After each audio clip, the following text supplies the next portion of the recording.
Hello, hello, hello. Good evening.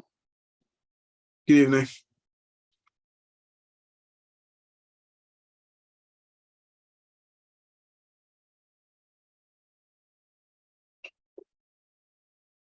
Hello, hello, hello.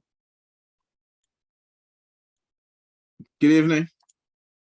Testing, testing. Good evening. We can hear you. Can you hear us? Hello?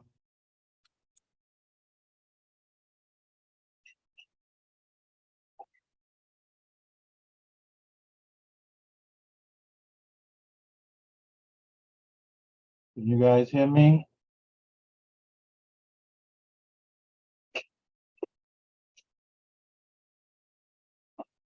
Can you hear me? Yes, sir. Okay, lovely, lovely.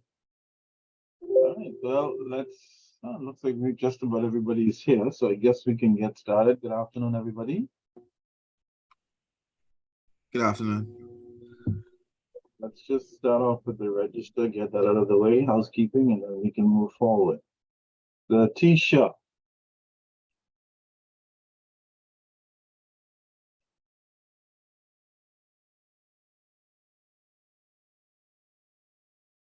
Yes, the teacher's mic is not working yet. Brian. Good night, I'm here. Hi, Brian. How are you? I'm good. How you doing? Just fine, just fine. I hope you had a good Monday. Uh, trying. Good. Trying. And Trying. from what I can hear, your day is not over yet. No, it isn't. I'm not asking, I'm telling you. Good luck with juggling all that stuff, but hey, that's what it's all about. Yeah. Wouldn't it be boring if you didn't have all that stuff going on? How old is your newborn? 3 and 11 months. Okay, you did that crazy thing back to back. Yeah. Well, there are benefits to that later on. So you have to suffer now and then later it gets better.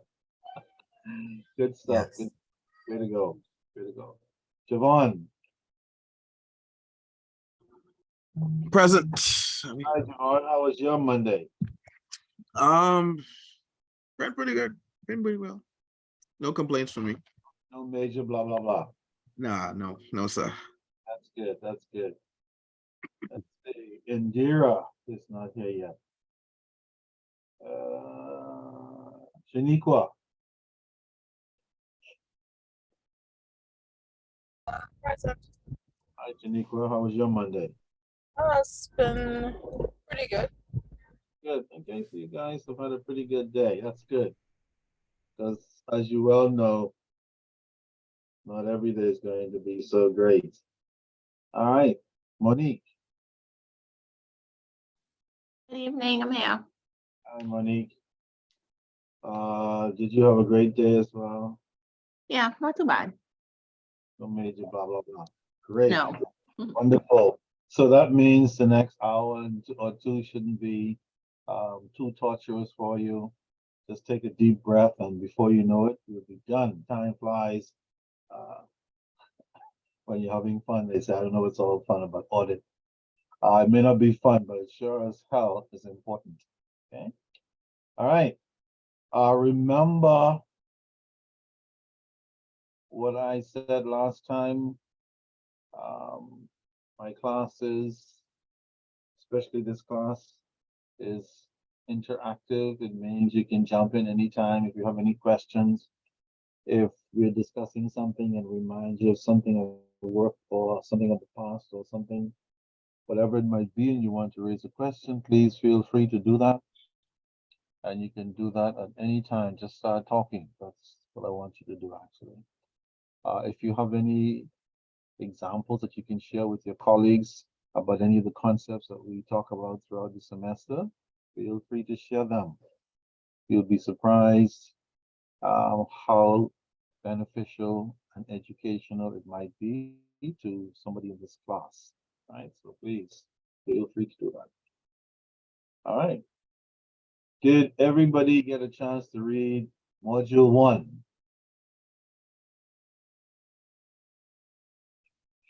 That's the kicker, reading. Anybody got to read through module 1? I did some reading, but I didn't really know where to stop. Like, where does module 1 end? Yeah, I was gonna ask the same question. I did some reading as well. Good afternoon, all. Because it Yeah. doesn't indicate module. Just Right, so kinda I keep stopped at going. page 4. 4? Yeah. Well, I must have been about 1:15. That's it. I don't care where module 1 ends. I'm stopping. Okay, what do you guys have a copy of the course outline that was advertised by BIPS with the topics and the modules? Do you have a copy of that? I don't. I don't either. I don't either. I didn't give you guys a copy of the advertising brochure that has the information on it? That's No. crazy. No, sir. Okay. Let's see. Let me see if I can make this a little easier so you can know when you're moving from one thing to the next. All right. If you go into your notes then, let's start there. You notice that your reading begins with introduction and overview of auditing. Do you see that? Yes, sir. Beginning. Yeah, that is module 1. Now, scroll all the way down, like forever down. All that good stuff you read. Somebody said, I read until page 4. Okay. Yeah, Miguel didn't put the modules on it so you could see. It's funny how it's always the little things. Are you guys scrolling along with me all the way down until you get to chapter 1, running his own plan?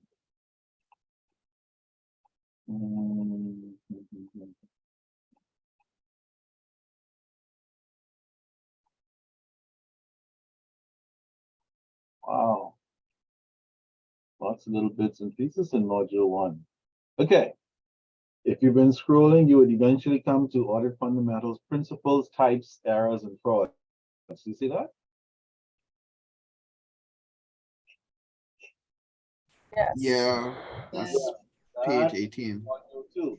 As a matter of fact, you should be able to pick up the module based on the font size, color. Whenever this font size changes and gets darker, that's very likely a module. Okay, so that's module 2. Make a note of that.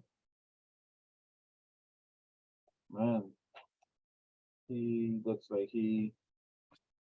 Let's see if we can work our way to module 3. The font sizes are kind of the same for the Yeah, headings. Yeah, they are. yeah, So though you say that, it's yeah. yeah, And I There's open no- up mine to same. yeah. I know. It's nothing like actually putting it where it needs to go. That's for sure. Okay, let's see if we can find module 3. Module 3. Yeah, this is called housekeeping when other people don't keep the house. You have to come behind and fix stuff. Anybody thinks they found module 3? Is it accounting concepts relevant to audit? Getting warm. Getting warm, getting warm.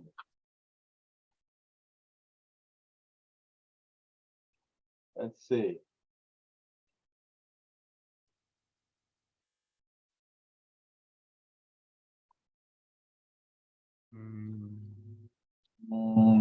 Miguel. Working everybody harder than we need to work.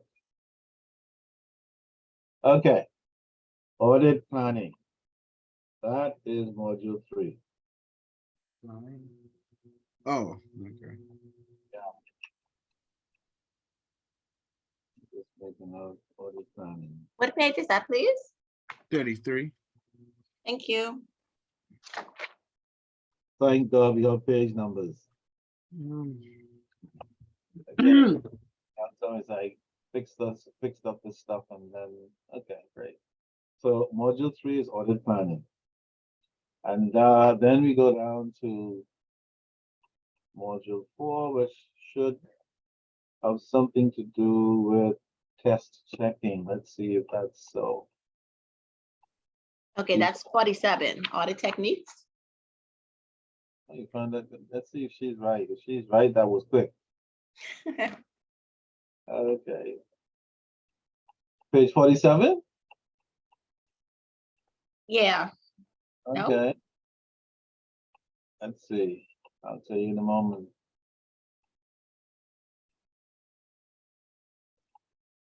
Hmm. 47. Anybody else got to 47 and agrees with her? That looks like module 4. Working papers. Yeah, it's beginning to look. Yep, It looks like it is. yeah, that's correct. Audit techniques, which talks about test checking and all kinds of other interesting stuff. Okay, so make a note of that. Techniques. Let's see if she can find module 5 just as quickly.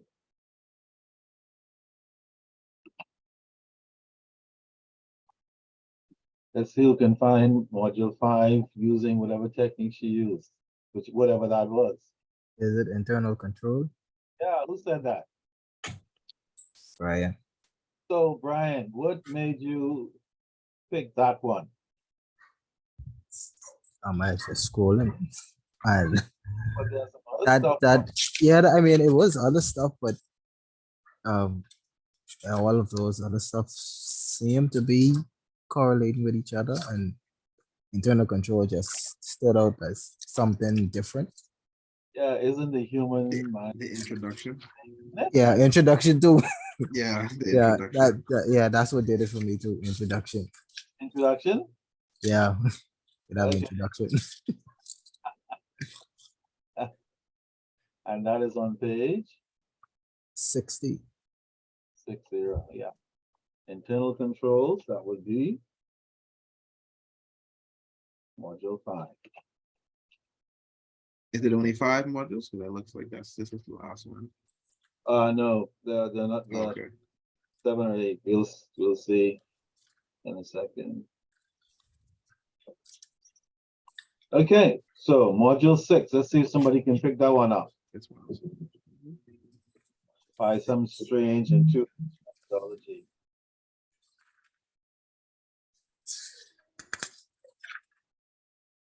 Good thing Miguel left it off. Now we get to practice our intuition. How's that?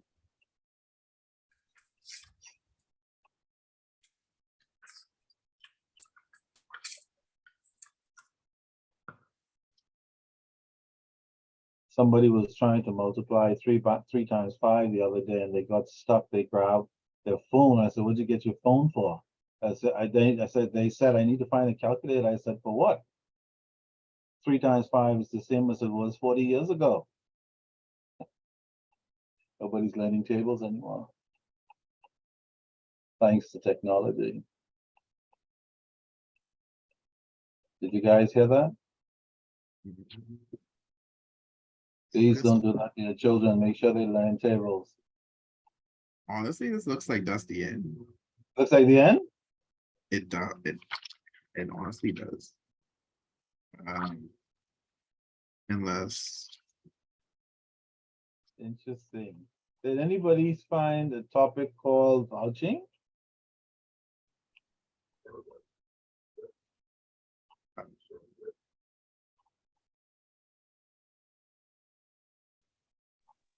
No, it's the end in my modules as well.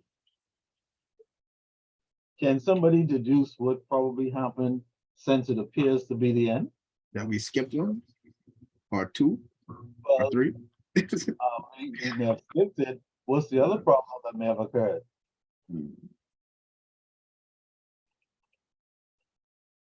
Hopefully not that all the copies weren't copied. Yeah, maybe Miguel. Yeah, I've been putting all the modules. All right, so there is a module 6 called vouching, and there's a module 7 called valuation of assets and liabilities, and then a final one on ethics. Not to worry, I will choke them up and get them to you. Okay. In the meantime, we have a lot to look at while I do that. But yeah, I'll get those 3 to you. Okay. Vouching, valuations, and ethics. All right. So, having said that, and we could make our way into the material at the beginning, chapter module 1.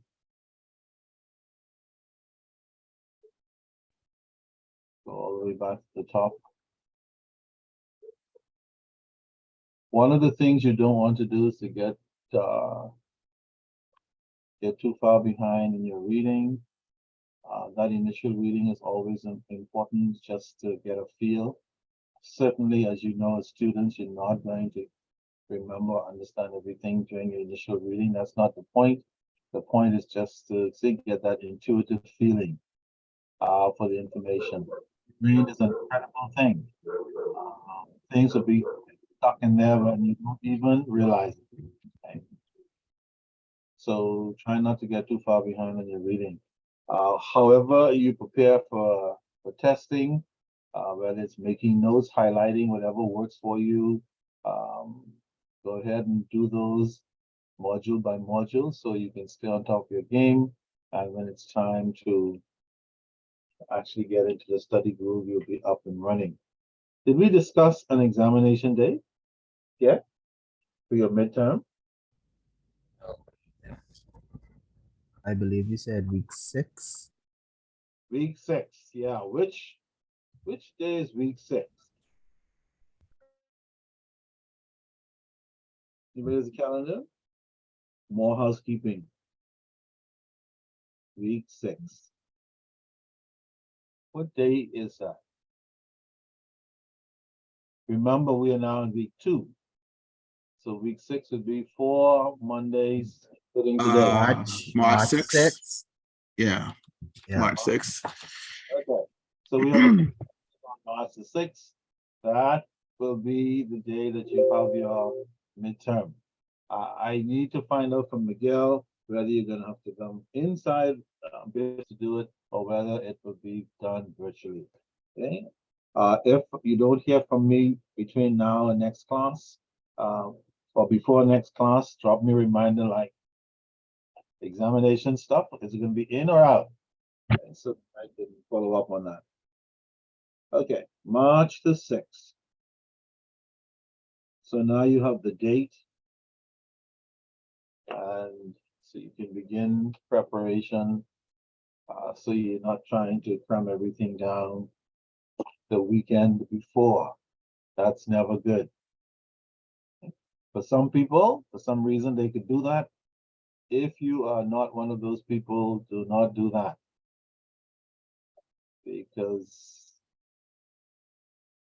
the results are usually not good. All right. So module 1 then is all about what we call, first of all, did we try to define what an audit was last time? I think somebody gave us some form of a definition last time. Anybody remembers what that was? Like, what is an audit?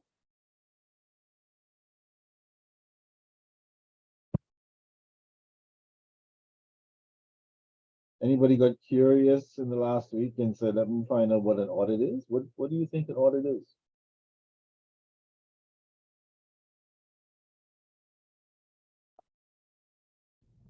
Did we say the examination of the books of an organization? Yeah, it's the examination and review of the books of an organization. Now, when we talk about the books, are we talking about reading books? What kind of books are we talking about? Yes. Speaking of the financial records of that, Yeah, Financial record report. yeah, the financial records, absolutely. And if somebody wanted to be the devil's advocate and start to grill you with something like, what do you mean by financial records? What do you say? like the balance sheet, Yes. Yeah, Statements, of financial Come statements. statements. and the expenditures. Mm. yeah, the balance sheet, the financial statement, the profit and loss statement with the income and expenses, and all of the individual general ledger accounts that house all the financial information for the company. All that stuff individually and cumulatively represents financial information. So whenever auditors walk into your company, they're coming in with an audit concept in mind. And that audit concept is to review your financial records.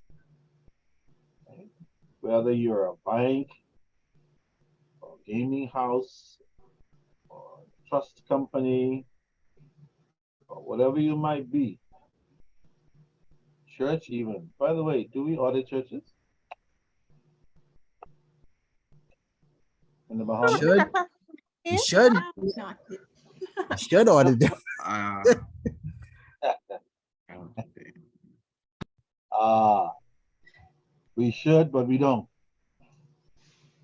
Can anybody, let's be the devil's advocate. Why should we just get caught up in all the boring parts of auditing, which is coming up over the next 11 weeks or whatever? Let's be the devil's advocate for a moment. Why is it that nobody wants to audit the church? Are One and there, likely they don't have proper records. well, yeah, many of them do not have proper records. Some of them have no records. Some of them have fairly good record keeping, just that they don't want to be subjected to the indignity of an audit. I wonder why. Anybody can render a guess? Don't worry, God is not like man. He won't strike you down. He gave you a brain to think. well, I I guarantee would you. say, the church is open to all, eh? And so the church sometimes, in quotes, may receive funds or funding from anywhere or anyone. Exactly.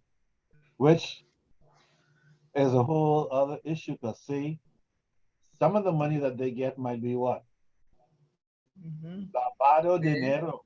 In Espanol, that means wash, like Money. clean. Bad money. And some of the money they get may not be clean. Plain. Money. Yeah. So let's be the devil's advocate. Let's assume we are auditors. See, we in the room are auditors. Now remember, the other thing is, and I keep telling people, you don't have to be an auditor to do an auditing class or two.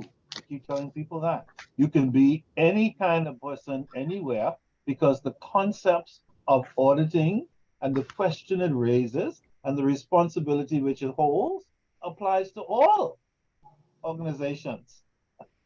How about that? But I don't need to do any auditing class because I don't want to be an auditor. So, you don't have to be an auditor to know what they do and why they do it and why you need to know.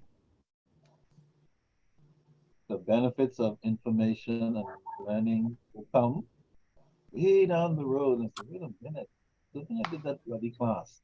Now I didn't realize all that stuff was going on. I can raise some questions now.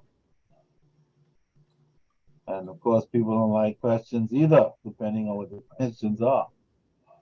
But that's an auditor's job. Okay?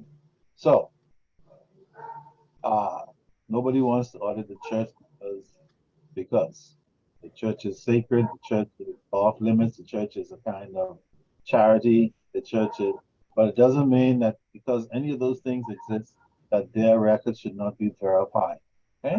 Just like anybody else who's handling money in any form or fashion, especially money coming in from those kinds of things. a lot of drug dealers around the world use churches to launder money because once they make a donation to the church, when the church goes to the bank to deposit it, the bank is not going to ask them like they ask us, where did you get it from? They say, the Holy Ghost gave it to us. It's our collection. What do you mean? Just take the deposit. The rest of us, we got to verify, get a copy of our bank statement, deposit slip, this thing that to verify our income, check, whatever it is. So I'm throwing this out just to open your minds a little bit, so that as you go forward and you're confronted with any of these things, you know, some of you might end up being a deacon or assistant pastor or a bishop or whatever. And then you remember, wait a minute, they did that bloody class? Should I have this thing checked out? Or I don't want anybody checking my money. And say, oh my God, that's the same thing he was saying. Okay. So it's kind of, kind of open your mind up a little bit. You know, Mr. Wilkinson, yeah, that thing, it's becoming a thing of the past, though, with the source of funds, even churches, the deposits, the financial institutions and the banks are now requesting persons to declare the source of funds. So, mhm. Now, the interesting thing is a declaration is sometimes like an announcement to be engaged. In other words, if you say to somebody, Brian or Siobhan, Shaniqua, let's get engaged. Does that mean you're married? No. No. I mean, you get married? Nobody knows until you're married. Well, I mean, concerning the case that happened recently, That's that the seemed case. to be possible. Where the lady found out she was married and wasn't married. She found out she was married and wasn't married? Nope. How the heck did that happen? Yeah, the register Mystery. has the answer to that. Right, it's a mystery. It's a mystery. That is a mystery. Okay. All right. So yeah. So yeah, they're required to declare. The only problem is when the treasurer of the church or whomever it is comes in, or bishop's wife or a daughter or somebody, and they say, well, what is the source of the funds? I said, collection. What do you do then, Letitia? Collection. That is sick. From the Yeah, collection. for the churches should also maintain a record of the collection kept, and so that is where Oh, they don't mind. that They don't mind keeping a record. They'll go in the back, count it, record it, is. or Excel or whatever. They don't have a problem with that. The question still is, Mhm. what is the source of funds? Is a collection, and here's the record. Does that Yeah, mean that's a gray area, isn't it? it is.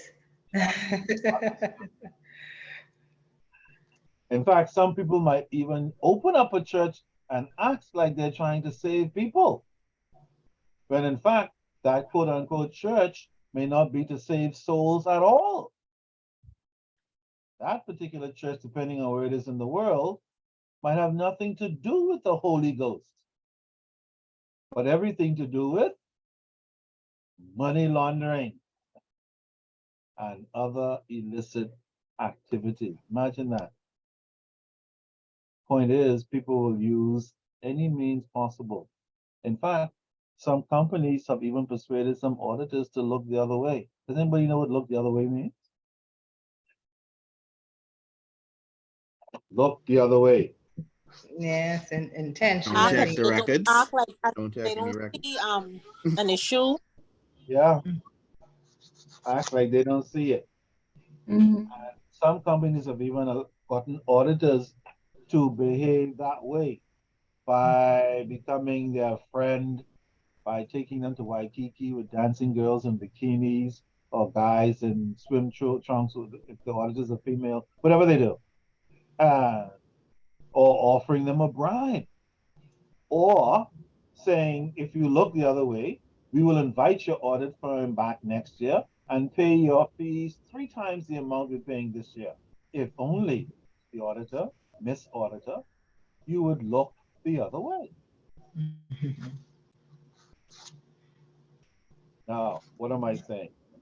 I'm saying that all the concepts and principles that you will learn about the auditing profession and the process of auditing and the purpose and importance of auditing. The key thing to note is that when the time comes for you to act with integrity, whether you're an auditor or any other kind of person within any organization, the ball is going to be in your court individually Mhm. to decide what you are going to do.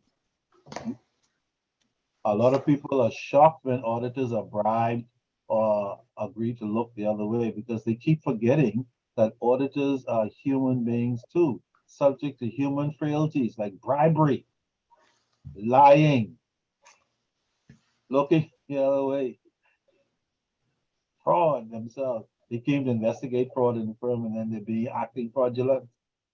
So yeah, these things are very real. These are not old Bible stories. These are current events that are going on everywhere in the world somewhere all the time. Money is a very powerful factor, and despite the importance of the audit and the auditor, sometimes even they fall prey because there's an old saying that everybody, auditors included, have their price. You guys will have to decide what part of that applies to you or not. Okay.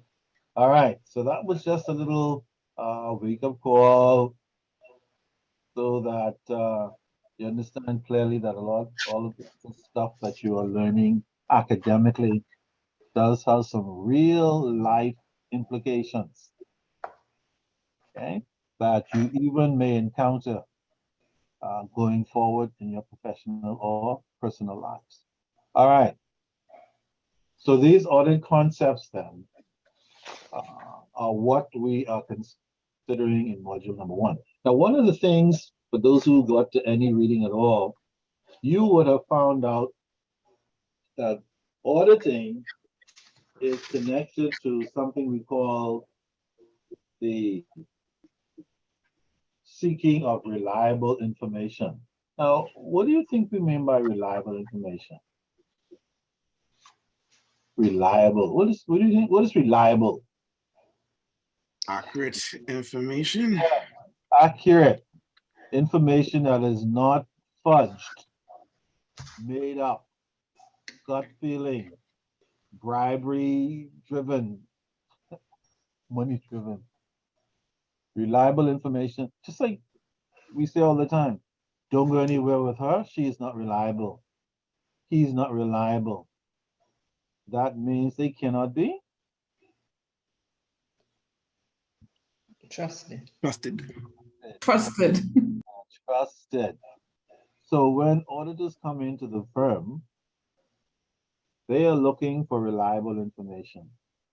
They are looking for information that they believe represents the true activity that occurred in that firm during the audit year. By the way, financial years are usually 12-month periods. Anybody in this class done any accounting class before? I Yes. have. Yeah. Okay. So some of the things I'll say along the way will make sense to you. Those of you who have not done an accounting class in your lifetime yet, I will explain some of the concepts as clearly as I can so when they come up, so you can have an idea. But I certainly encourage you, no matter what your profession, seek to do at least one accounting class. You don't have to be doing it to be an accountant. You're just doing it for information for you personally and so that you can function and interact on your job, no matter what job it is. How about that? Does a janitor need to know anything about accounting class at all?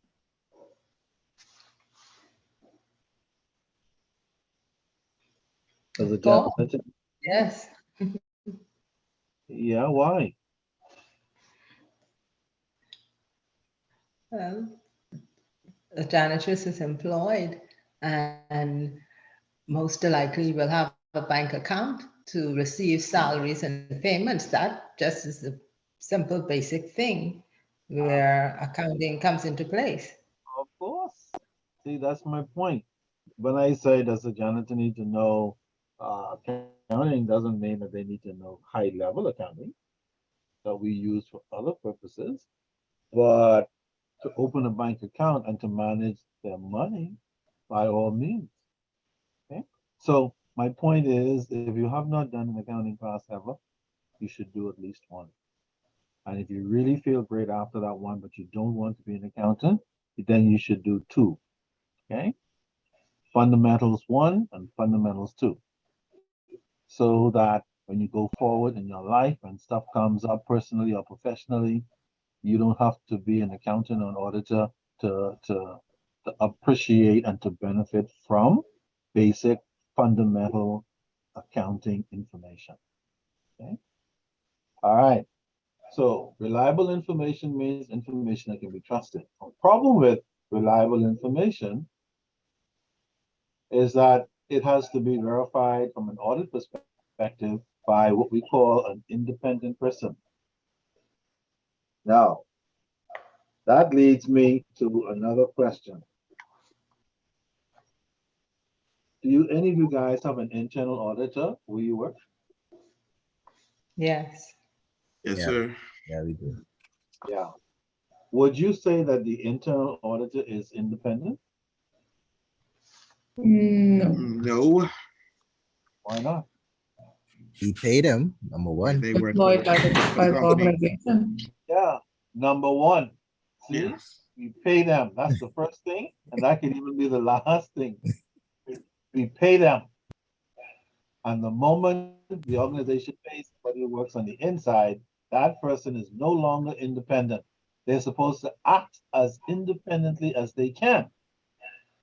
Meaning that if the internal auditor finds some crap, they have a duty and responsibility as an auditor to report it to the board. That's their job. But that doesn't mean that somewhere between finding and getting to the board, somebody cannot intercept them with a threat on their lives, bribery with some money, a promise of 3 wives and a concubine, whatever it is people do to get people to change their gender. Okay? So there's no independent, I shouldn't say no. There's not a great deal of independence that we can expect from an internal auditor, even though we still use that word when we talk about internal auditors, because they have to maintain a certain amount of confidentiality about what they find. They can't go around telling everybody in the firm about stuff they find unless it's related to those persons. They come across sensitive information that other people may not know. They're not required to discuss that information, and any problems, errors, frauds, whatever the case might be, they have a responsibility to report it to the board so that the board is aware of it, the board can make decisions about it, and the matter is solved. So the internal auditor is not independent. If that is the case, then who is independent? External. The external auditor. How come? What They makes are the outsourced. Some outs? is outsourced. Okay, that's getting warm, but Th- more. They're, they're not involved in the day-to-day operations or activities of the company. Yeah, they're not involved in the day-to-day. They're not hired by the company to do the company's day-to-day work. When the company hires them, the company hires them to conduct an independent audit, and so therefore they are not subject to any, or should not be subject to any pressure from the firm that hires them. Even if the firm says, if you don't look the other way on that matter and you report that to the Securities Commission or the central bank, or whatever the case might be, we will not be calling you back next year or the year after that. So those millions we pay you for this audit, you will lose it. You'll call your competitor and they start threatening you as an auditor. Despite all that, The auditor is required to remain, Neutral. sorry, independent, Independent. Yeah. Mhm. okay? So, speaking about independent, when judges are judging John Canoe, anybody in this group likes John Canoe? Love it. Love Mhm. it. Yes, love it. How do we know which judges are Saxons or Valley Boys or one family? How do we know? By the result, Hey, I can put it better myself. Yeah, we saw that this Christmas and New Year's. Okay, really. yeah, No, no, that was fair. that was fair. It was Just my remember that, opinion. remember that fair is a relative term. Okay, Is it though? fair? Yeah. Well, let me put it this way. When Hitler killed 6 million Jews, he thought he was being fair because he said he was getting rid of the scum of the earth. That's what he said. Imagine that. A dude with a stupid mustache doing nonsense. Came up with a reason. He thought he was being fair. He thought he was doing the world a favor, he said. Imagine that. I know that's an extreme case. It's not as serious as jumping the results, but yeah, it's hard to tell who the judges are and how who they are can influence the outcome. But that's just the nature of things. Uh, Somebody's been calling for international judges, but if international judges come in, then there are going to be other problems. They're going to say it's the same problem that independent auditors face, correct? Mhm. Mhm. Yeah, somebody's Yeah. going to approach them and say, if you do the scores right for this one, here's what we will do for you potentially. So it's the same problem. All right. So that, and again, this is all designed to put you on notice about the pressures that auditors face potentially when they come into your firm. When you guys see auditors coming in, you don't see that. You just see them asking for stuff. Bring me this file, bring me that box, bring me this. Let's count inventory. Where's this? Where's that? Bring me that again. You didn't bring me that. Bring the whole filing cabinet, but then everybody's pissed off. Okay? But we don't see the other pressures that they face in conducting those jobs, especially when they're auditing major firms in certain countries of the world. I mean, imagine auditors auditing a company that is owned by the People's Republic of China in China and they find something wrong. They have to decide if they're going to take the risk to report it or not. Should they report it? They should. Why their profession requires it. They should. Mhm. Okay. If they're going to lose their head, too bad. Well, you know what I mean. It's still required Mhm. to report it by virtue of the job that they do, and that's being independent. Okay? So basically, the key audit concept that shows up immediately in module 1 is that the verification by an independent auditor or person is the only real chance we have at acquiring and verifying reliable information. Very, very important to remember. Okay? Now, your text gave quite a few definitions of auditing. Anybody find one? Can somebody scroll down? It's not too far away from the beginning. Mhm. And if you read it, then you really just cruise right into it. What is one of the definitions of auditing given?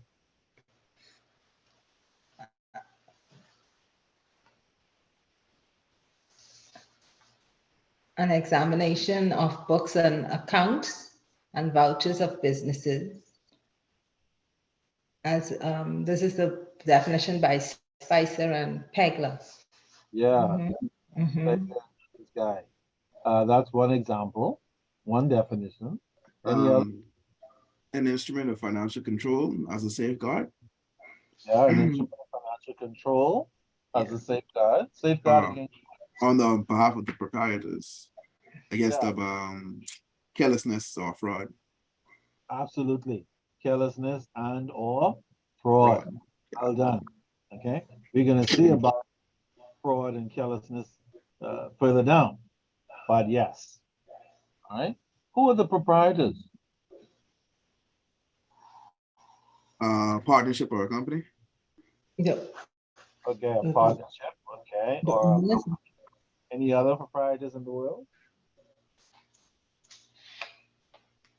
That's two. There's another one that's very important. The sole proprietor. Ever heard that? mhm, Oh, Who's the sole proprietor? the owners. All three are owners, but what's the difference? The sole proprietor is an individual An individual who owns a business. who owns the business. Yes. And the Mhm. partnership are also Two owned or more, two or usually more two or persons. more. Yeah. Yes. And the corporation are also owners by shares, but Mhm. they are represented by many shareholders. Yeah, shareholders. Right. So if you guys want to become a part owner of J.S. Johnson, McDonald's, or any company in the Bahamas that is public, all you need to do is go Purchase to, the share. yeah, go and purchase some shares. And somebody said, well, I don't have any money. You don't need a lot of money. Buy one share. Mhm. Define one. Once you buy one share, by law, you are part owner. And when elections come around to vote for the board of directors and such, you can vote with your one share. You won't get very far with it, but hey, that's your one. And you can make as much noise of that as you want in that annual general meeting with your one share. All right, good stuff. Any other definitions? Review of records and books and the best interest of the proprietor. Any other definitions given?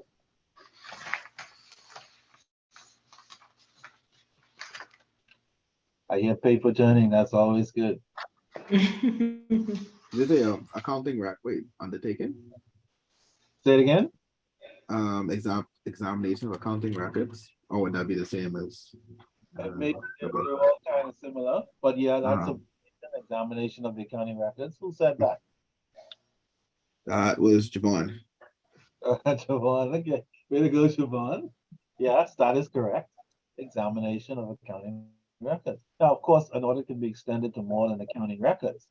A lot of things can be audited, like HR, like staff can be audited. HR can be audited because sometimes people who prepare payroll, anybody in this class prepares payroll?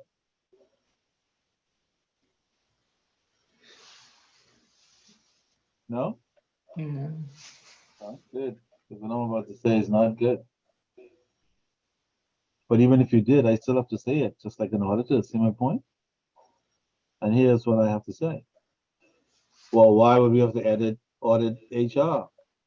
Well, sometimes HR people prepare payroll, not necessarily depending on the company, or they oversee it, or they sign off on it, or they're part of the process. The point is, whoever prepares payroll, sometimes if nobody is watching them, if the auditors overlook them, if the auditors miss something during the audit, people continue to pay salaries of people who have left the company, but they're paying it to themselves in another account in another name. Mhm. Anybody heard that? Yes. Yeah. In fact, some companies around the world have discovered that for months and months and even years, they were paying the salary of an employee who was dead. Hmm. Nobody was checking. Wow. because nobody was checking. Now, anybody in this class familiar with the National Insurance Board? Too familiar. If you are, then you might be familiar with the fact that pensioners are required to verify every 6 months that they are alive and well. Anybody knows why? To make sure they don't be paying out dead people. Which they, Mhm. which they have done many times in the past. Okay? Pensioners have died, families they continue to pay, families continue to collect. Nobody says anything. Mhm. Is that fraudulent? Yes. So Yeah. the, Yes, it is. So if your grandmother dies, God forbid, and you were the one collecting her pension, and she's been gone since the Bahamas became independent in 1973, and your parents are still collecting her money, they are behaving fraudulently, and as their child following this audit class, you have to do what? Turn them in. And- That's right. Mhm. That's my mom. Does the Bible say that because it's your mom, it's okay for her to steal? Oh, no. no, not at all. No, that's my mommy, mom. You tell me, mommy. I don't care. She's a thief. I know it's hard, and so now you get an idea of how we turn this academic stuff into reality. That's why I'm creating some realities, so you don't get stuck in the pure academic alone. Say, man, I just want to pass this class, which you which you're required to do. But just know that embedded in all this stuff you're learning are these things. Should I report my father for bribery, whatever it is, smoking dope, whatever the case may be? These are the kinds of ethical questions. Remember that word? We're going to talk about ethics and audit too, almost to the end. But these things are very real issue that impacts the life of the auditor, internal, external. And believe it or not, in case you haven't figured it out yet, in the second session so far, even if we're not doing auditing formally, indirectly, those of us who work for firms are a kind of auditor because we're watching, we're checking, we're observing. When things go wrong, we notice it. So in a way, and we're required to report it as well, even though many times we don't, because the person is our friend. We don't want to get anybody in trouble. We don't want our name to be on the radar. We don't want word to get around that we are a snitch. Anybody knows what snitch means? Mhm. Yeah. Is it okay to be a snitch when it's right to do it?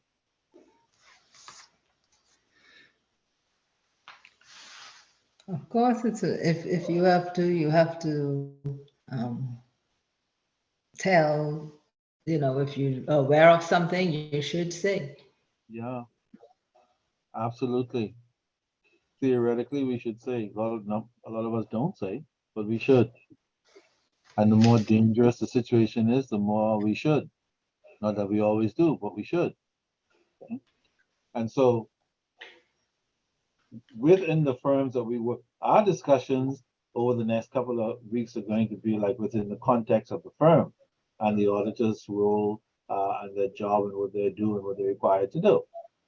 And what you're required to do as an employee as well. Don't think that when the auditors come in that you are exempted somehow from that audit. You are an integral part of it. What do I mean? You are an integral part. What do I mean?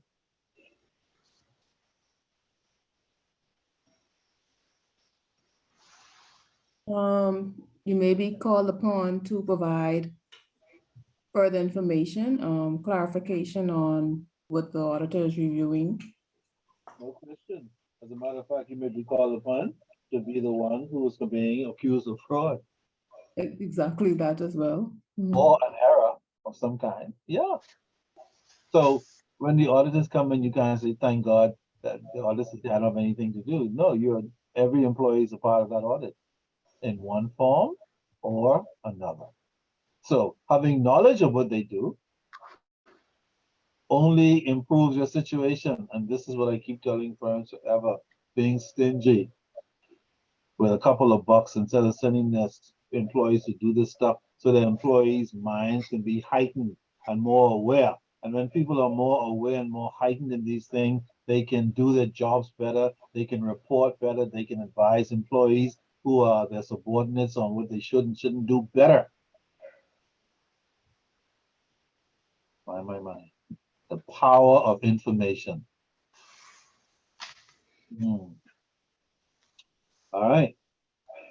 So we've seen a couple of definitions of auditing, despite the fact that they all sound a little different, including Javon's definition, examination of the records.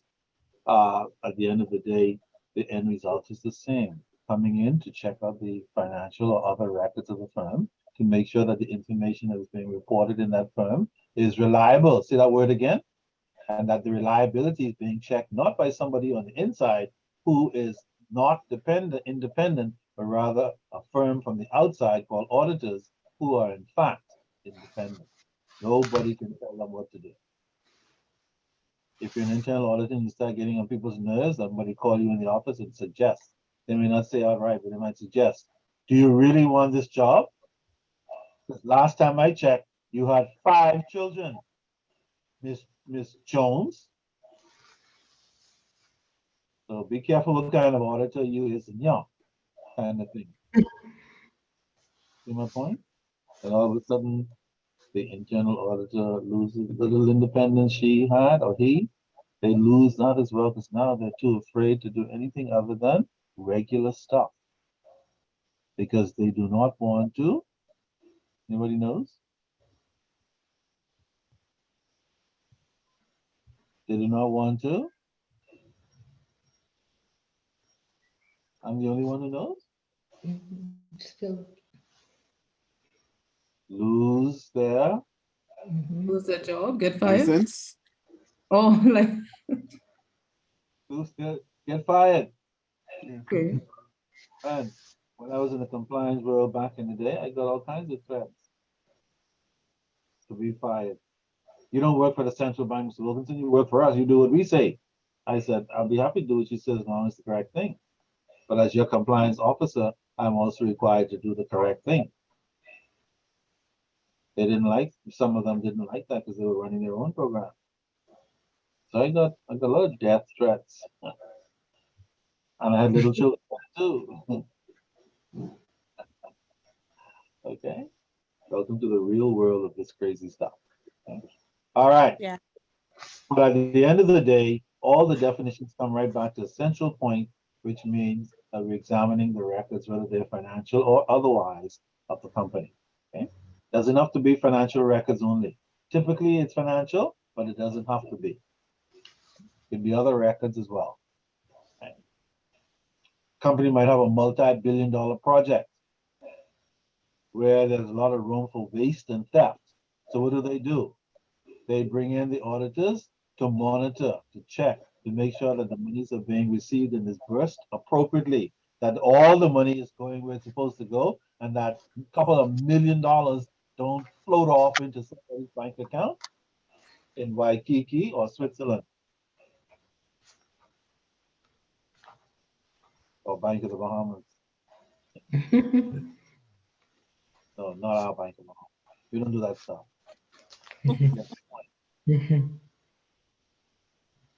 All right. Welcome to the world of auditing.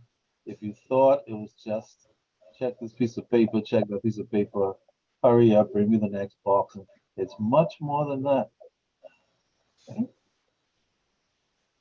A lot of it is spoken, like on the written word, the academic side. That's what we're studying. That's what you're going to be tested on. That's what we're doing. And then a lot of it is not on the page. It's just the life side of it, which is oftentimes just as real and oftentimes much more significant in terms of the outcome. But in any event, the academia and the reality of the politics of it all have to move together so that at the end of the day, when we are doing this work, or when we are impacting by this work, or when we are part of this work, that we seek to do what is ethical and what is right. But that's another topic we'll see later. But now we need to see some other interesting things. Audit has two objectives. Any audit. Anybody knows what they are? I hear paper, that's always music to my ears. Master paper, that's what I want to hear. That means stuff. I guess to report to the owners. Mhm. That is one of the objectives, but well, that comes as a subset to one of the two main objectives. Anybody found it yet? Um, Is it the, prevention of fraud, detection and prevention of fraud. That comes as a subset too, but there are Okay. there are two objectives that are stated clearly in your notes, not too far from the beginning. Primary Maybe, objective and secondary That's objective. the secondary objective. yeah. Primary objective Oh, and secondary objective. Absolutely. So now you see, I'm going to find ways to see if you have been reading this exciting stuff. Okay. Primary objective, Mhm. secondary objective. What do we mean by primary objective? Anyone?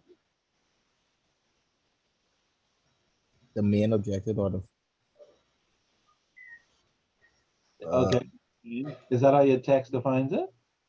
Where Primary we got it no, report, mixed report. Say it again.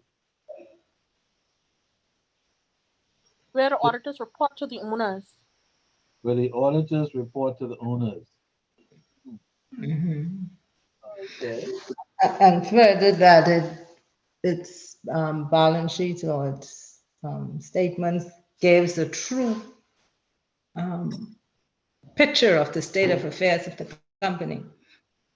Oh, when financial statements give a true state of affairs. Okay. Mhm. And profit and loss of the And profit accounts. and loss account gives a true report of the activities of the firm. We say that that is our primary objective. That's what you're saying? Just to Yes, be confident in your answer. yes. Okay, because come March 6th, you have to be confident, like no question marks. Not confident. Yeah, when you write your answer, you're like, and that's it. For sure. All right. So that's your primary objective. Uh, if that's your primary objective, then what is your secondary objective as an auditor? In fact, the secondary objective is made up of two parts. that's the detection and prevention of fraud and errors. Yeah, one, the detection and prevention of errors, the detection and prevention Prevention of of Fraud. fraud. yes. Mhm. That is your secondary. Now, once upon a time, centuries ago, so maybe 100 years ago even, the secondary objective was the primary objective, and the primary objective was not considered a major issue, even though it was important. How about that? Hmm. In other words, like then, a lot of people still believe that the auditor's primary objective is what we call the secondary objective. Mhm. They think, oh my God, the auditors are coming in. The only thing we think about is errors and fraud. That's what they're coming to look for. That's the only reason why they're in this company. Hmm. But nowadays, auditing has become very sophisticated. The primary is now the primary, the secondary is now the secondary. That used to be the primary is no longer the primary. What is another name for secondary objective according to your text? Incidental. Yeah, incidental objective. This incidental objective is incidental to what? The Primary. primary objective, but Absolutely. Okay. So come test time, don't let me get one over on you. I'm not gonna ask any trick questions. They're gonna be clear as sin. You just have to be clear on what you understand it to be. Okay? That's all. All right. So the primary objective or duty of the auditor is to report to the owners, whether it's a sole proprietor, partnership, or company. Mhm. corporation or company, Corporation. Mhm. which would be the shareholders. The auditor's responsibility, primary objective, is to report to the owners the condition of the balance sheet, that it gives a true state of affairs, and that the profit and loss account gives the correct amount of profit or loss for any financial year. Very straightforward, even though you may not be an accounting student. It's clear as sin. The balance sheet and P&L statements have to be clear and correct. That's the primary objective. And this has to be reported to the shareholders or owners. Alternatively, if these things are not correct, the balance sheet and P&L, under the primary objective, they have a duty to report to the shareholders and owners that they are not. No matter what the CEO says, man, he's my boy, don't report to the shareholders, they can fire me. Mhm. Too bad. Even if he's your boy or your gal or whatever it is, still have a duty. Your duty comes first over everything else. Your ethical and professional responsibility as an auditor comes first, above all else. All right. So don't let me get you guys with this primary, secondary objective. Don't mix it up. I've had students who they had it dead right in the wrong places. Mhm. Give the definition for secondary objective under primary and for primary under very beautiful definitions, but under the wrong heading. So if you gave it correctly, but you put under the wrong heading, is it right or wrong? It's wrong. Fortunately, it's still wrong, no matter how perfect the response might be. Right. So quite a few interesting things already, and we're just getting started with this crazy auditing thing. I suspect that by the time you get halfway into your semester, you'll be like, my God, no wonder the job of the auditor is so huge.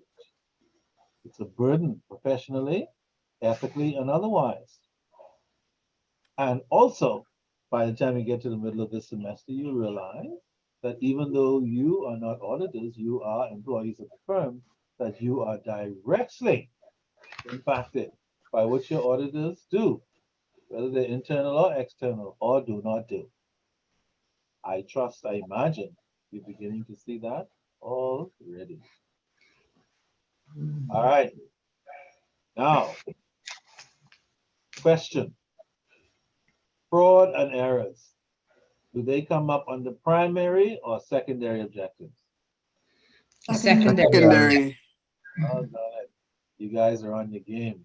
Yeah, you're not gonna get me. And remember, examiners like raise things in all kinds of different fashions just to see if you're on your game. It's not designed to trick you. It's just checking to see if you understand what you need to understand. That's all it is, at least in my case. Has anybody figured out? Let me ask you true false question. I do give true false questions sometimes, a couple, depending on what's going on. True, false question. Fraud and errors are the same. True or false? Well, False. False. False. Why is it false? frauds are more intentional, whereas errors are just Human errors. They mistake. make mistakes. Yeah. Yeah, a big old-fashioned mistake. Could be something that was just overlooked Yeah, unintentionally. we have a fancy word for mistake these days called unintentional, Yeah. but it's a mistake. And that's how auditors determine the difference between fraud and error. If they determine you did it deliberately and intentionally, you committed fraud. If taking money from NIB and Grammy has been going to heaven, a million or hell. Do Grammys go to hell? Of course. They can. Somebody has to be the devil's advocate. Yeah, not all Grammys are good just because they're Grammys. No, no, some Grammys are really mean, crooked, and they do all kinds of unholy stuff. Some of them even murder people, Grammys. But they look so innocent because they're old. And we think that all old people are nice. Nice and sweet. Yeah, that is not true. They Never use was and never will be. Now I know my Grammy is a sweetie pie, but not all Grammys are. I hope my Grammy hasn't done anything that can shock me. Right? Ah, sweet Grammy. Okay, so we now know that fraud is intentional, errors are unintentional. So even in your day-to-day work, if you're a supervisor or a colleague or something, you go into the firm tomorrow and something happens. Now you have a word or a number of words for the outcome. If something happens and there's error or something went where it shouldn't have been gone, posted somewhere where it shouldn't have been posted, etc. All you have to do as a supervisor or working colleague is decide is this a fraud or an error. Sometimes it's not always easy to determine which one it is. But auditors are required under the secondary responsibility to try to determine the difference and to bring both to the attention of senior management. For sure. All right. Now, how in the world, when auditors come into your firm, do they detect frauds? Now, let me just say this, Karen. You're not doing an audit class so you can find ways to outsmart the auditor, correct? Oh, no. Oh, no. That would be unethical. You're doing an audit class so you can understand what auditors do. So that when they ask you to get stuff and do stuff and show stuff and they say certain things, you don't huff and puff and blow the roof down and you can have a conversation. Because now you know what stuff means better than you did last year or 5 years ago. That's the beauty of spending a couple of bucks. The return on the money you spend for this class will go way beyond the couple of bucks you spent. Guaranteed. And I suspect that since I've been around for a couple of details, I believe I have an idea of what the heck I'm talking about. How about that? All right. So how do auditors go about detecting frauds and errors? Well, here we go again. They have two basic methodologies that they use. Anybody stumble on them? I hope it's not stumble. I hope you read it and came across it deliberately.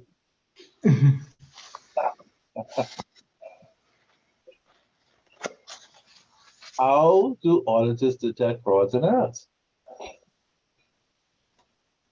Which two methods?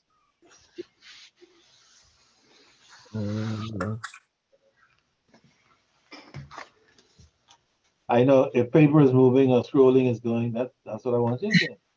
That's the whole idea.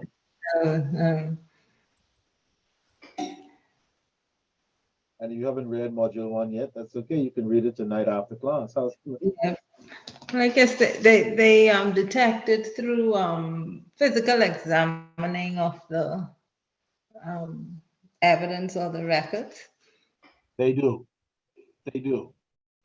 But there are two fancy names that we use in auditing to discuss the the activity itself, and then all those things you're talking about, checking the register, checking the books, ticking off, making sure that the invoice follows the check, etc., the requisitions, those fall under these two headings. But is it fraudulent manipulation? Getting warm, but that's not the one yet. Okay. But you're getting warm. Okay. One starts with D and one starts with M.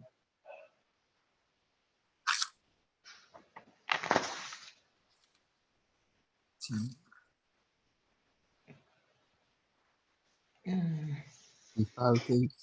Falsification of What? The first one starts with D. Detection. And the the second, falsification.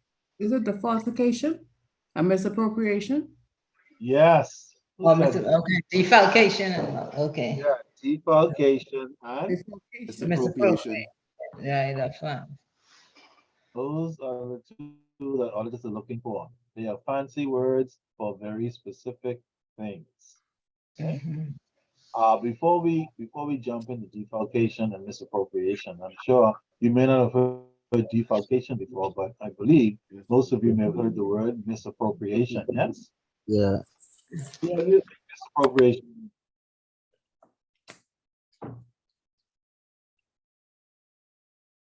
Now, if you have access to Google, you feel free to Google it. That's really what I want you to do. You can either refer to your text or you can just Google it. What does misappropriation mean?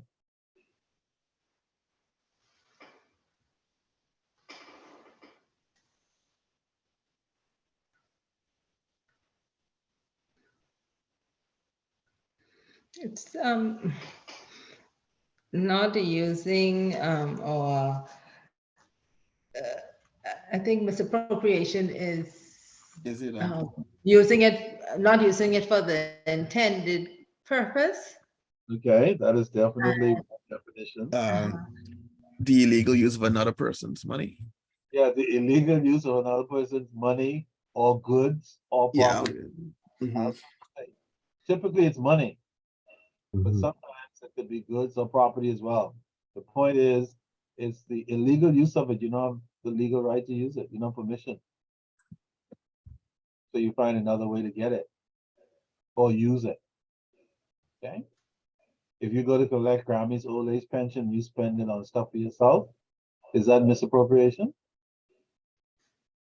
Yeah. Yes, it is. Of course.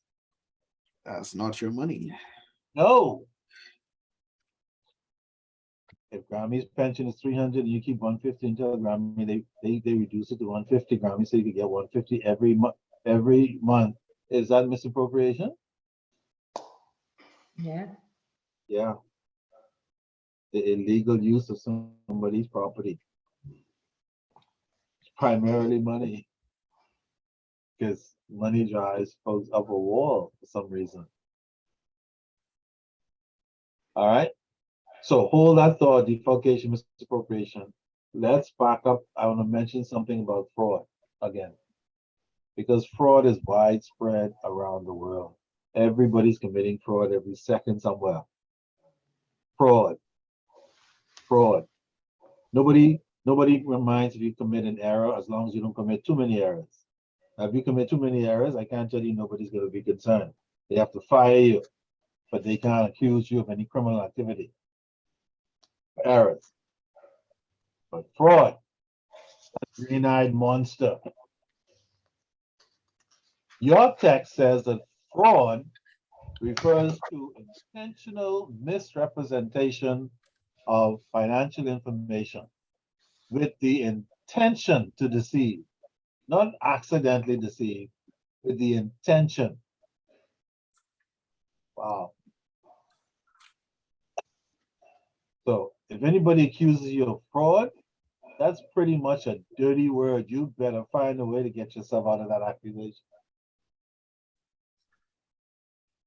Nobody wants to be carrying that burden, not based on that definition. Okay. All right.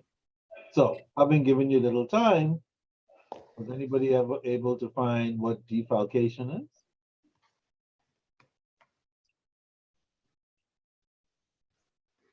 Defalcation. What did your textbook say it is? Misappropriation of either cash or goods. Yeah, the misappropriation of cash or goods. So somebody works in Super Value and every week they carry on a case of cream. Is that defalcation? Yes. Yes. See that? So now, based on that definition, when you go to work now and somebody misappropriates cash or goods, instead of using a regular word, now you are more educated. You will say instead, I'll have to put into my report that Suzette has committed defalcation. And of course, everybody in the room will start Googling, so what the hell? She knows about defalcation. That sounds like a curse. In some ways, it is a curse. Okay? In the world of ethics, defalcation is a dirty word. In the world of ethics, defalcation is a dirty word. The misappropriation of funds, cash, and goods. Mr. Roberts pays us a little bit of money, he owes stuff, so what do you, people should take from him. Is that should you because you get a low salary? Mhm. No, Not at all. not at all. Low salary and stealing the goods, there's no correlation between the two. Never was, never will be. Even though in our head somewhere we like, yeah, I get it. Cheapskate or whatever the case might be. All right. So defalcation. On the other hand, how is manipulation of accounts defined?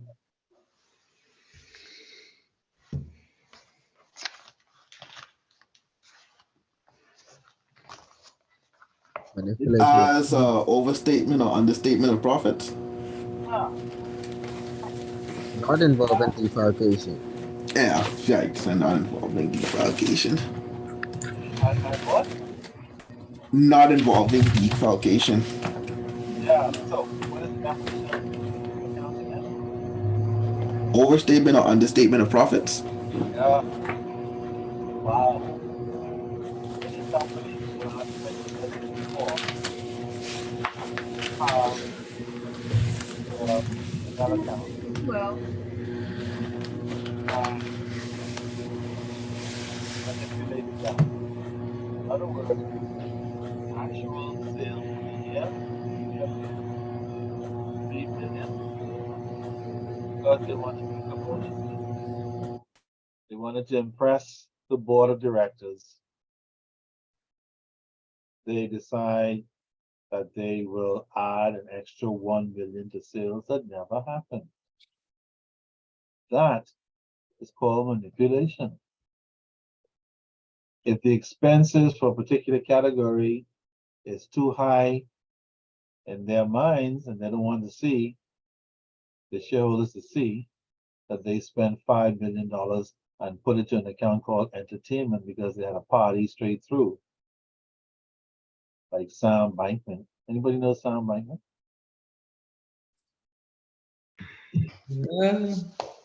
No, I know, but I hear about it. Well, you know, in Bahamianese, that's what we mean. You know, that don't mean you know. What we really mean is, have you heard? Yeah. Yeah.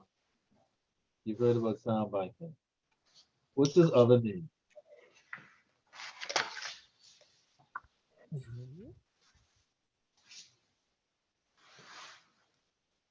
I know what it means. Anybody knows what the K stands for? Pardon? Anybody knows what the K stands for? His last name?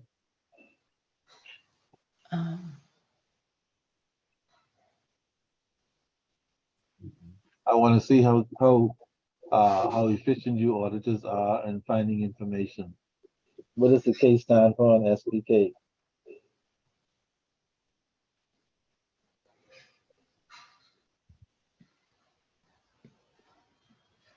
Hmm. Type in soundbite. Type in Sam Bankman and tell me what name comes up for him.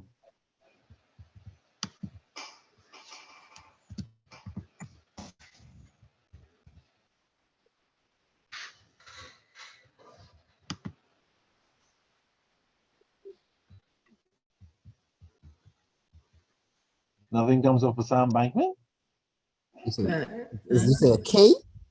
Yeah, there's a What was K the question again? What is the, sorry, say it again. stand for. What does the K stand for?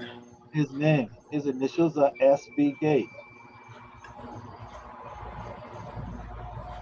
Oh, Hmm.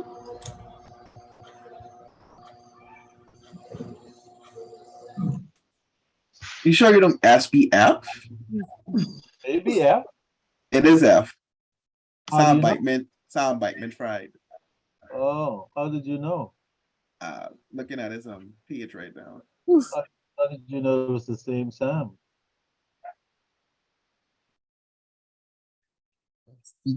Assuming that it was based, the class was the FTX, it would have relation. You are absolutely right. I wanted you to Okay. see the difference and stick with your point. Like, Uh-huh. yes, F. I don't see any K. yeah. Oh, okay. I see. Okay. I see the relation you're going with. You and auditor people try to get you to see. Yeah, I see what you're going with. mhm. Mhm. Misinformation. Or just try to get you to change your position. Right. And in fact, you know for sure, you know it's F. And this Mhm. wait, it's K. Yeah. And then this you. But I see F though. And that's me. I'm your lecturer. It's K. And see, then you say, anyhow, K then. Mhm. You don't want to do that as an auditor. You don't want to do that in other things either, correct? Yeah. That's right. Mhm. So I like when you stuck with it, then you're like, ICF, yeah. Mhm. And that's the way to go. Breathe.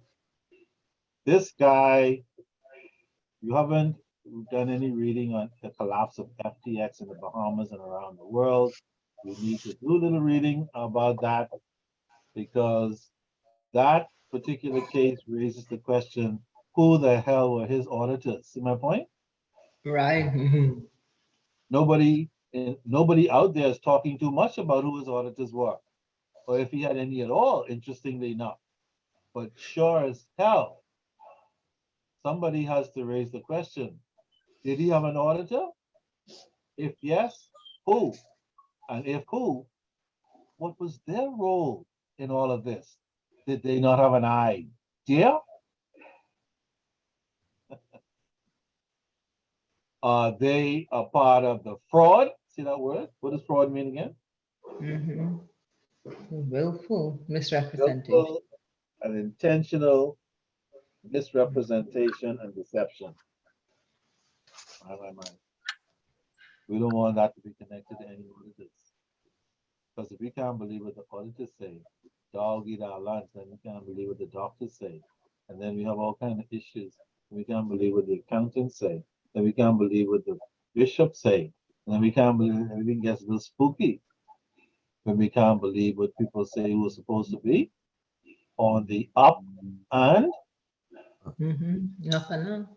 yeah, up. All right. So now, in addition to frauds and errors, you know that the auditor is also involved in looking for defalcations and manipulations of accounts. Okay, well, interesting stuff so far.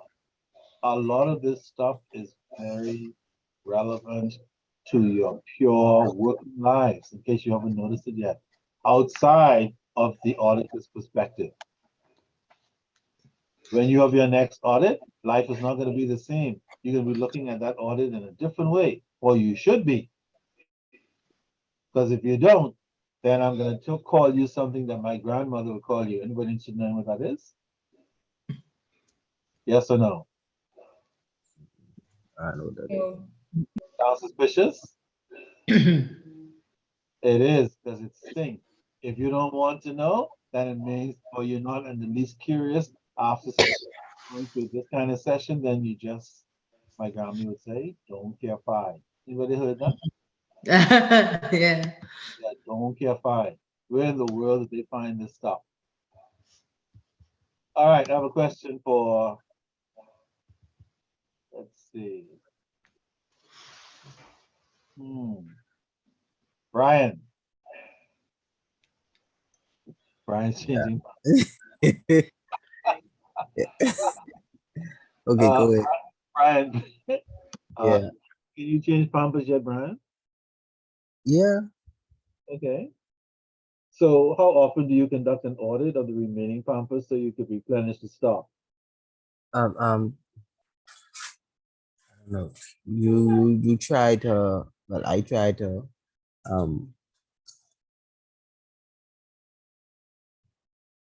which one? Yeah, wait, put this now.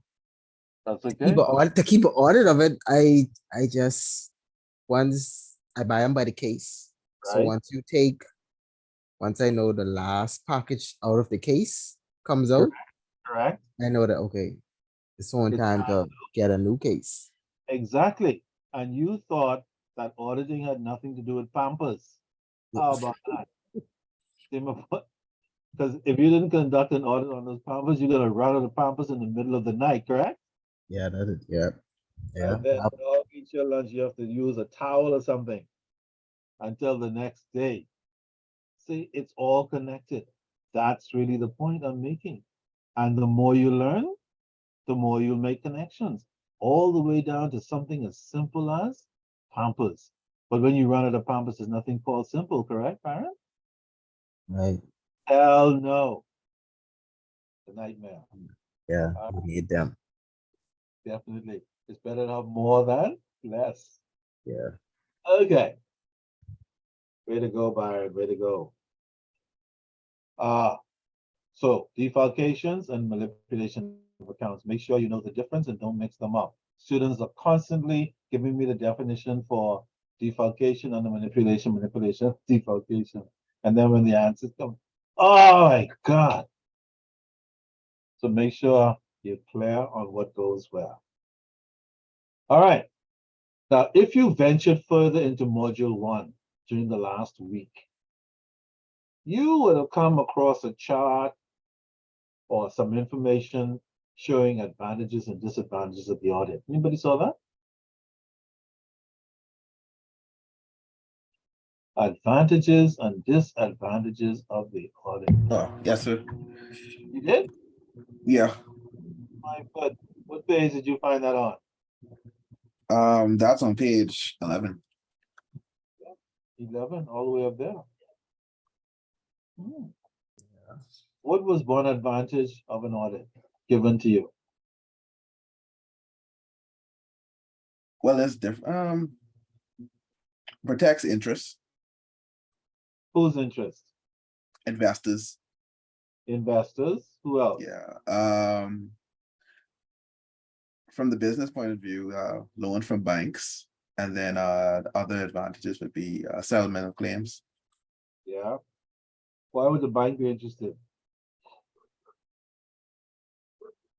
If you have a loan, if the company has a loan, why is the bank interested in the audit?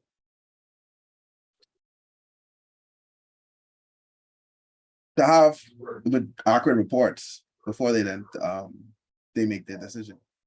Let's say they already I'm made. trying to, yeah. Why are they Right. interested in audit report every year? Say it again. Sorry.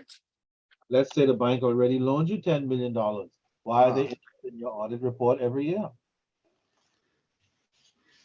Oh, to protect the They need interest. to know you Yeah, will pay then that protect loan. the loan, right? Yeah. They need to know Yeah, that they're it's gonna not get their money back. Yeah, to Yeah. check the financial position, Right. especially the bank account, the profitability of the company, to see if the company is earning sufficient to repay that loan along with Right. everything. Of course, when creditors called banks lend you money, They say they are concerned about every other things in your company, but their primary concern is what? The investments, return on their investments. To repay the money Yep, they money back. you want to find out how friendly they are. Remember when you got to know everybody shook hands and smiled, had coffee, had some wine, all that. But Loans on free. but once things start to go the wrong way, then all of a sudden that friendliness has to go away as well. You have to start collecting things. Yeah, it's time to collect money. Which is Start see, taking some stuff back. anybody ever loaned some money to anybody and didn't get it back? Yep. Yep. Would you lend money to them again? Nope. Nope. Suppose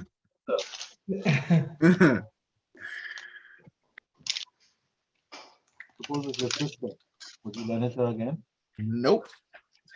And Well, when it takes Lord, one, it depends. It depends takes on the person and the Your sister. situation. the reasoning should be there. But, Yeah, it depends That on the wouldn't be a person. loan, it'd be a gift. but that's where communication needs to come in. Let me clarify this family thing. I chose a family member for a reason. Because family issues always complicate everything, including murder. You know, there are family members walking around who knows that their son, uncle, cousin, or somebody murdered the person, and they would not talk. Would you say murder? Yeah, murder. Yeah, Do you that's know a that lot. people That's a lot walking to carry. who knows that a family member murdered someone, but they will not talk?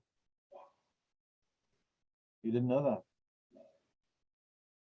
Yeah, You yeah, thought you would know that. That's all too small, man. Everybody knows something. that's what you think. Hmm. I know. It's hard to believe. If they knew that a family member murdered someone, should they report that?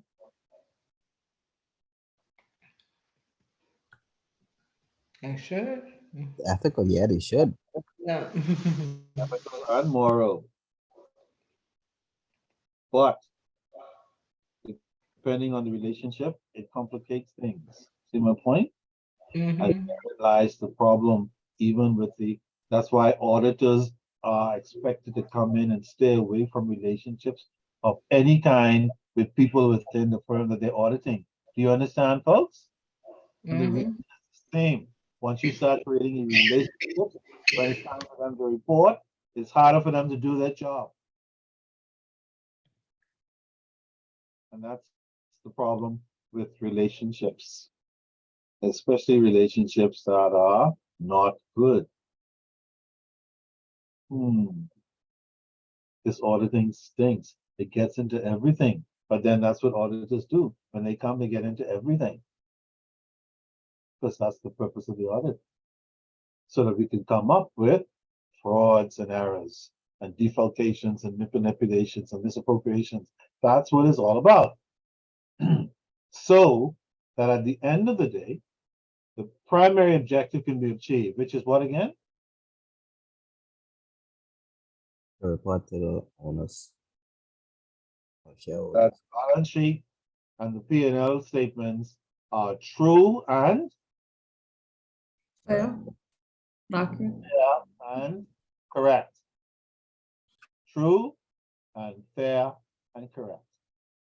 That's what all that digging and carrying on for weeks and weeks and weeks and weeks is all about until people get to a point of frustrations. If I had a gun, I'd shoot this auditor. They're getting on my nerve. Every 5 minutes, I have to carry something to them. Don't they know I have other things to do in this company? Of course they know, they just don't care. Because their job, as far as they're concerned, has nothing to do with your pity party day-to-day affairs. They're in there to find out what their primary objective is if they can achieve it. And they'll use any secondary means possible to get to the end of what they have to do. Those who are doing the jobs correctly. They don't want nobody to invite them to lunch. Because after too many lunches, then they can become compromised. When it's time to make a decision about things that are found, then of course you have to remember those stakes and caviars, and you may fail to report. Welcome to the world of audit. So those are some of the advantages. What about disadvantages? How could there be a disadvantages in auditing? Isn't audit a good thing? What is an example of a disadvantage that you have in your text of the audit?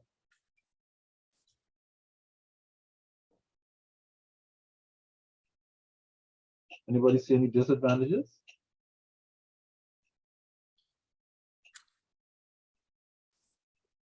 Well, at least you know one thing for sure, that in addition to your general reading, you probably have recognized by now that I've touched on key topical areas. In my experience, when I used to be a student, that means that none of it might come on the test, or a significant amount of it might come on the test. And so the only real way to combat that is to be ready by looking at what all these little bits and pieces mean. That's where the review part of it comes in. That's where your note taking comes in. So you can, once you've done your reading and absorbing that information, you sit down to look at things are the part or you can. Is it, man, you talking about examination already? That's March the 6th. I know. Time flies. Okay? Don't do what a lot of my students do. I have a lot of time. An entire March the 6th, an entire 4 or 5 weeks from now. And then they discover that they don't. All right. Anybody found any disadvantages of the audit? Dependence on explanation by others. Yeah, depending on what other professionals say. So if you're auditing, let's see. If you're auditing a life insurance company and you are not an actuarial expert, you will then have to call the actuary of that company or somewhere else to come in and give you feedback on the actuarial position of that particular company. Since you as the auditor are not an actuarial person, you have to rely in principally on what they say. So if they're wrong, if they're lying, if they're deceiving, whatever the case might be, that can create quite a disadvantage for the auditor. Because if those lies and deceits become public or known, then the auditor, to some extent, may have to bear the responsibility in whole or in part. Any other disadvantages spotted of the audit? Conflict with others. Yeah, conflict with others. How could that be? What do you think they mean? Why is that a disadvantage? Conflict with others. Differences of opinions. Sure, just like the employee. The auditor calls them what? 7 times in a row? The 8th time they suck their teeth and take their own time. See? So the auditor goes to the CEO and report that employee. Then the employee is even vexed than before. See my point? So now you have tension in the building. One employee is pissed off with the auditor for calling for too much stuff. Then the auditor reports that employee, so they get pissed off squared. And then that person goes to their friend and tell their friend how they hate that auditor, or whatever the case may be. And all of a sudden, you have major unrest in the firm. Is that possible? Of course it's possible. These things happen and more, worse, every day. Okay? So when you're looking at those advantages and disadvantages, make sure you make note. Because hey, we love to ask questions like, what are 2 or 3 of the advantages and disadvantages of being an auditor? And then you say, shucks, I should have looked at that. He even mentioned it in class. And I still didn't look at it because I did not think it would come. All right. Not only are the advantages and disadvantages of the audit, but the auditor, believe it or not, does not have carte blanche. Anybody knows what carte blanche is?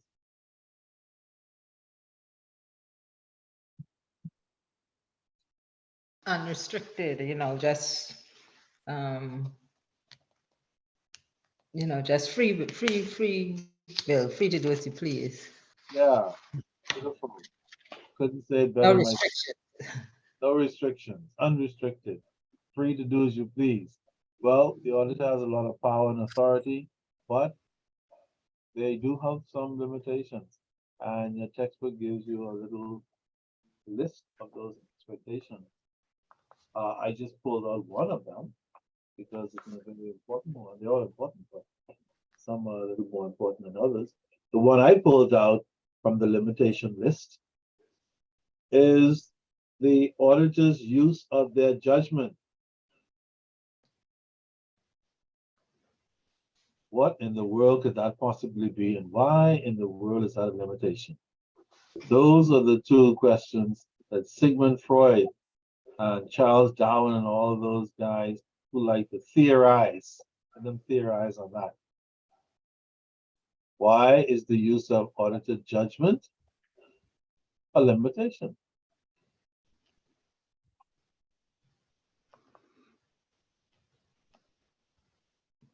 Well, go ahead. The auditor can only base his judgment on what has been presented to him. And if he does not have all of the information, then it impacts his decision. Absolutely. First of all, he may not get all the information he needs. And if you don't get all the information you need, then you can't properly verify. And if you can't properly verify, then it's going to impact the outcome. Now, in all of these things, the auditors will use his or her judgment. Speaking about the devil's advocate, does anybody get tired of saying his or her yet? No? You know, it's a new world order. I'm not tired. Once upon a time, when we said his, according to the Bible, that meant male and female, because his didn't refer to an individual man. His referred to a mankind, which was male and Female. yeah. How come we've forgotten that all of a sudden? I keep telling people God does not make mistakes. They love look at me funny like I've lost my mind. When he says man, he doesn't mean women are unimportant. He never said that. He's God. How the heck would he do that? That doesn't even make sense. The reference to man, for those of you who may not have known, only means mankind. Not male kind only, mankind, which includes the female. He loves her no less. She is equal in his eyes. We keep mixing it up with our own little audit stuff. All right. So judgment is a limitation because judgment means that we're using what we think it is, correct? Based Yes. on whatever, our auditing experience, our CPA degree, the amount of years we were doing audits, the amount of audits we did in our lifetime, all of these things are criteria which affect our judgment. The final outcome or decision we take based on these experiences. That is a limitation because judgment could be wrong, correct? Mm-hmm. I don't care how long you've been doing it. You could be flying a plane for 30 years. The day after 30 years, it can go right down because it's old, the engine is bad, the maintenance is not great, whatever. The clouds threw it down, whatever the case might be. So, judgment is an important limitation for the auditor because it's not black and white, it's not perfect. It's not something that the auditor can control. They can exercise judgment, but they don't have any guarantee that it's going to always be correct for whatever reason. For sure. One of the mysteries of mankind. See that word again? All right. I have a trick question for you guys. Ready? Mhm. All right. When did God create Eve? Say what? When did God create Eve?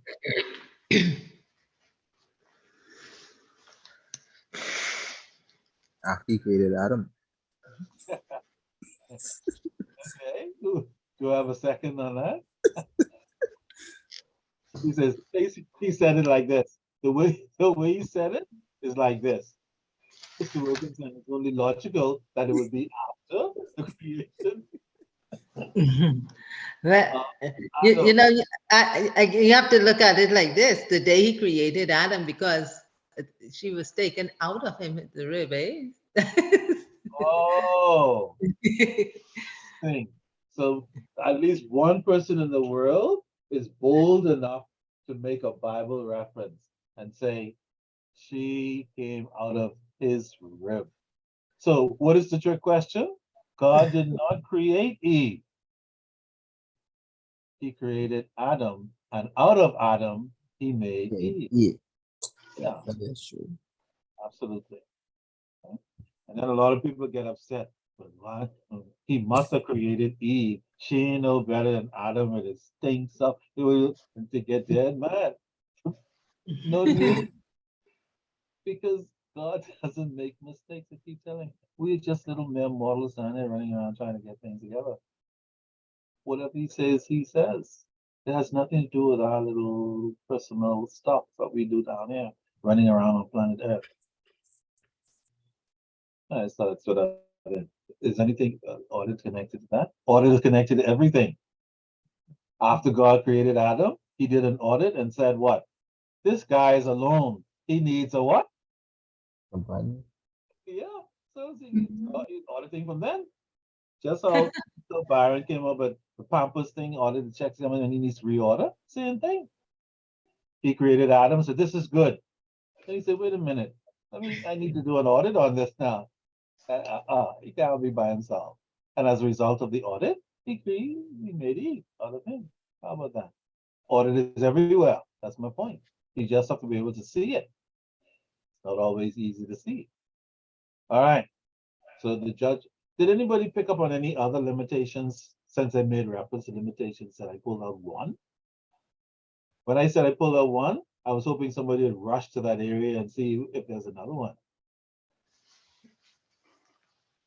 Because I might ask for two. If you just stick with one and I want three, then you're stuck. You're only going to get one out of three. Any other limitations?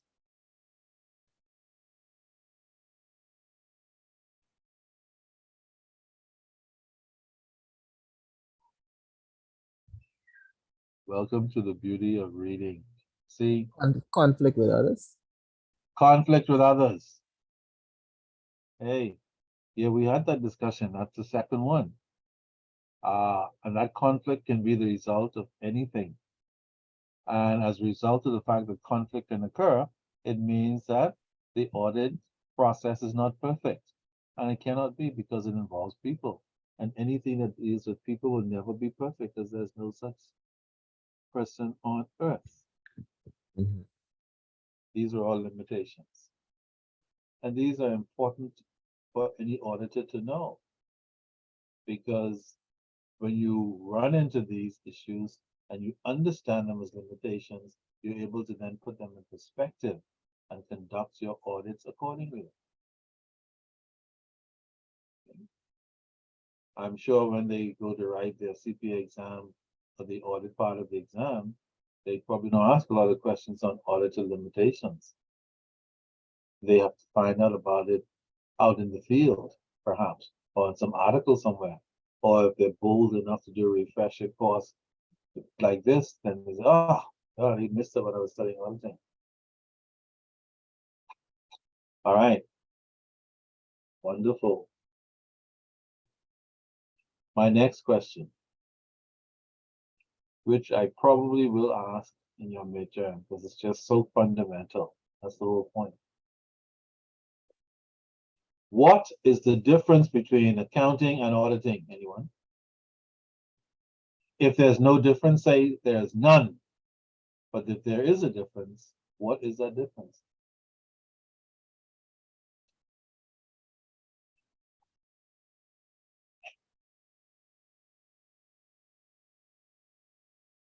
But accounting is basically the, I guess, the day-to-day transactions The recording of the and day-to-day. yeah, the recording and the reporting of the day-to-day transactions. Yes. The recording and reporting. The recording is what you put in where transactions occur, you post them in the general ledger. Reporting, you take the infinite balances and information in the general ledger and you prepare financial statement. Okay, folks. Now, what I used to do back in the day is when I run across discussions and words that I'm not familiar with or comfortable with, etc., I would write it down somewhere. So when it's time for review, I said, okay, you're not going to catch me with that one. I'm making a note. Could you repeat that for me, please?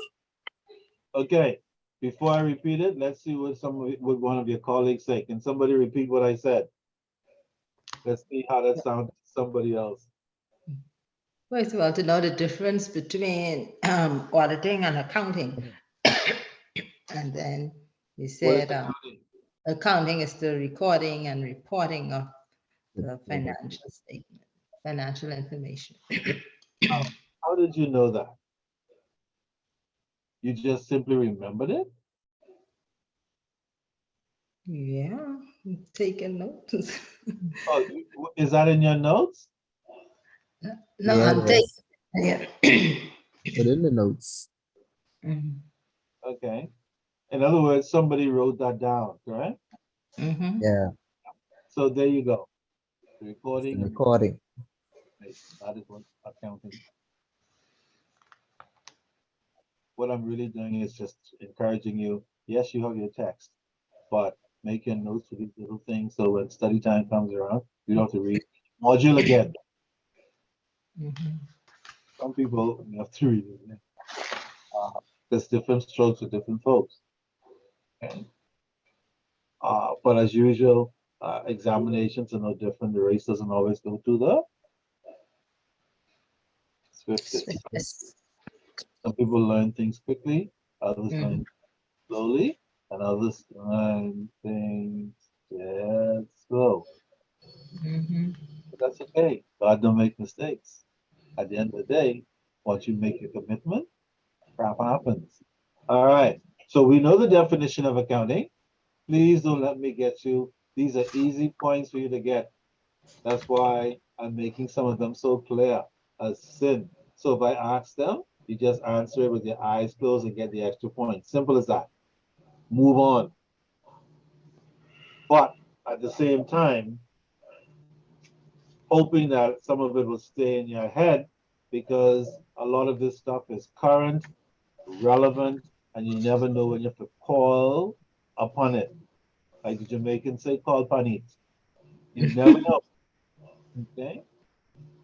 Oh, all right. Then what's the definition of auditing?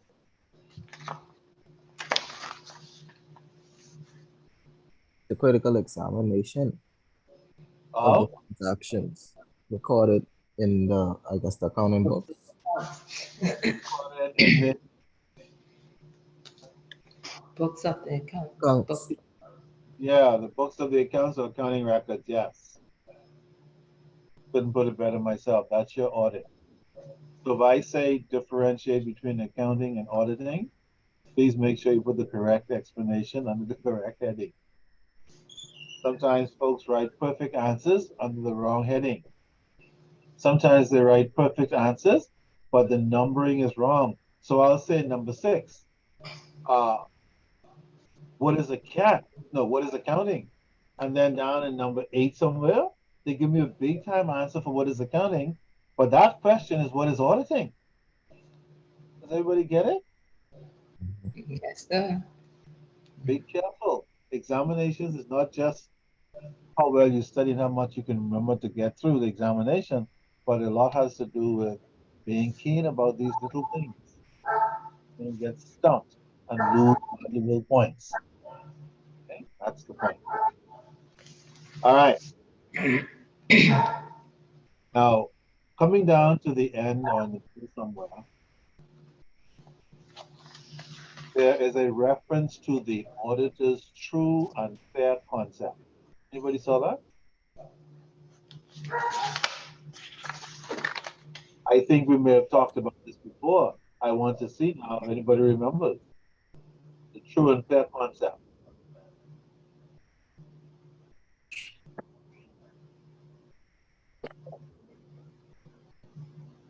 Maybe it's in the middle, maybe it's coming to the end. I hear paper. That is always music to my. The reason why I don't like the electronic thing when you're scrolling, you can't hear anything, so you don't know if people are moving or not. Paper.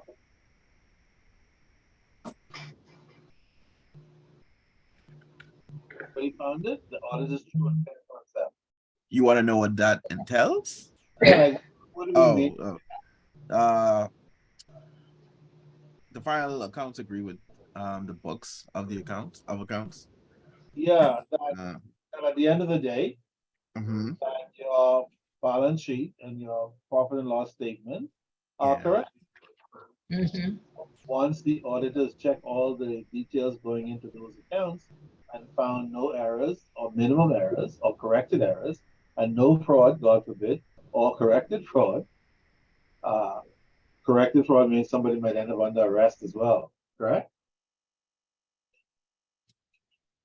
Yes. You want to hear that? Mhm. If the auditors come in and find fraud, they can be traced to a particular employee. Depending on the nature of that fraud, they could be placed under arrest, correct? Yes. Suppose your best friend at work, you discover that they're committing fraud. What should you do? Yeah, you gotta report it. What it? Unfortunately, should you go to your best friend and say, "This is your last chance. I'm gonna let this one go, but not the next one"? Should you do that? No, you shouldn't. Do we do it?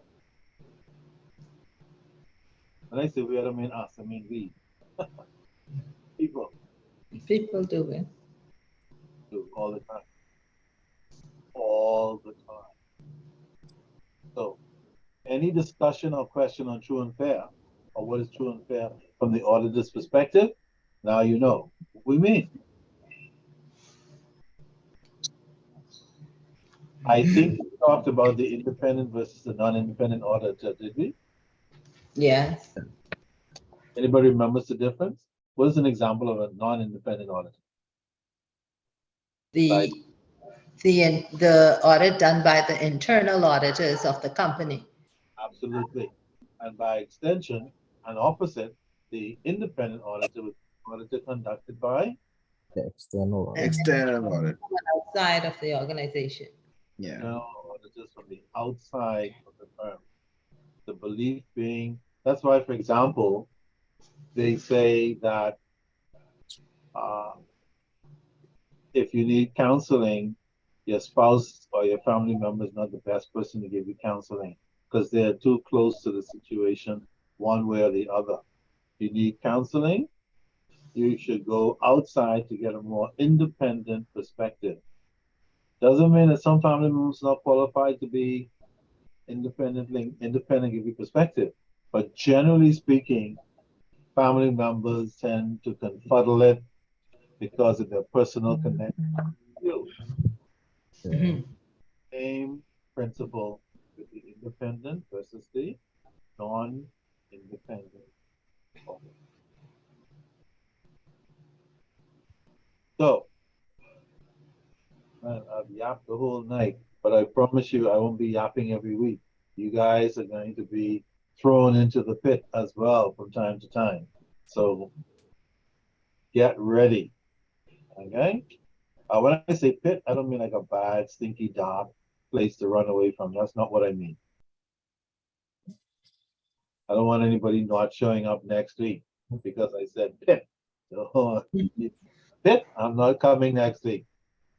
Don't do that. That's not what I'm not the Joseph kind of pit. I mean, I'm just gonna solicit you to participate and helped me walk through some of this by being involved.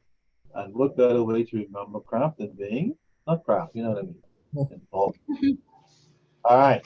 My final point, and then I let you guys go for the day. You've been more than great considering you've been to work all day. And Byron, well, Byron doesn't need to worry. He can probably have a cup of coffee and join me for an extra hour when you guys go, because he sleep will not be anywhere near him anytime soon. All right, my final point for the day before we break. Next week, of course, if you have not read Module 1, please read it soon. And then go ahead and read Module 2, because next week we'll go right into Module 2. Okay. Remember, we have 8 modules to do, so your midterm is going to be after 4 modules, and then your final is going to be after the remaining 4 modules. But let's not worry about final now. Let's just worry about staying on top of our game. That's the key. Okay? Stay on top of your game. Final point. What qualities should an auditor have? I will put it to the floor first. That's you guys. What qualities do you think, or you have read somewhere in your text, that an auditor should have? Integrity. I just want to say, Integrity. started off. Yeah, which means honesty, integrity. What else? Reliability. Yeah, they should be reliable, which means we know by now. What's another We can word depend for on you. Yeah, depend on you, and you Yeah. trustworthy. Trustworthy, yeah. Anything else? Tactful. Tactful, yes. What does that mean? Anyone? To be particular or careful as about how something is said or done. Yes, thank you very much for that excellent definition. Something that a lot of us in and around the Bahamas and the world can pay attention to. Because sometimes we talk to each other and our subordinates and sometimes even our superiors in a manner that is what we call tactless. Auditors are required to be tactful because they have to interact with all kinds of different people within the firm, from the shareholders all the way down to the janitress. And they have to somehow, when they're communicating with these different persons at different levels, be respectful in their conversation. Treat them with respect in your presentation and your requests, etc. And vice versa. What else? What other qualities? Is that it? Patience. Yes. Why would an auditor need patience? I was saying dealing with the company or individuals they have to audit. Oh, yeah. Auditors will tell you if you get a chance to talk to them that when they run into CEOs and shareholders and chief financial officers and supervisors and managers and even employees, some people, and the higher up they go, the stinkier people get for some reason. Mean, condescending, rude, because they're in charge. They're the CEO. They're a member of company's prestigious board. They think that they can talk to the auditor, and albeit anyone, any way they wish. Well, when auditors are confronted with that madness, they have to be patient and not allow such people to drive them into aimless and unnecessary conflicts. That's what the patience is all about. Turn. Any Bible scholars turn the Other cheek.